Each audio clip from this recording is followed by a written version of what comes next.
একদিন রাত্রে এই তরুণী ঘুমাচ্ছিল এবং বিছানার নিচে লুকিয়েছিল এই বিকৃতিকর লোক, আর তখনই ক্লোরোফর্মের মাধ্যমে তাকে অজ্ঞান করে ফেলে।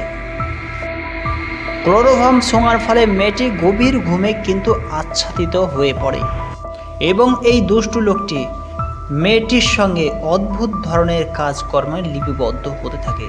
বাথরুমে গিয়ে সাবার চালিয়ে এবং গান করতে শুরু করে, চিৎকার চেঁচামেচি জোরে জোরে করতে থাকে।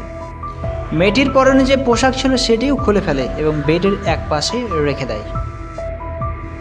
সকালবেলায় ঘুম থেকে উঠে সে লক্ষ্য করে যে তার পোশাক বেডের এক কোণে ভাঁজ করে রাখা রয়েছে, আর তখনই তাড়াহুড়া করে অফিসে রওনা হওয়ার জন্য স্নানে চলে যায়। অন্যদিকে আমরা সকলে লক্ষ্য করতে পারি যে যখন লিফটে করে অফিসে যাচ্ছিল তখনই তার পড়োশি অর্থাৎ একজন বৃদ্ধ মহিলার সঙ্গে কিন্তু কথোপকথন হতে থাকে। সে বৃদ্ধ মহিলাটি বলে ওঠে গতকাল তার স্বামী তাকে খুবই চিৎকার চেঁচামেচি করছিল, আর যার জন্যই কিন্তু তারা সারা রাত ঘুমাতে পারেনি। এই কথা শোনা মাত্রই কিন্তু তরুণী বলে ওঠে তার স্বামী বাইরে থাকে এবং কিছু কথোপকথন করার পর মেয়েটি সেখান থেকে চলে যায়।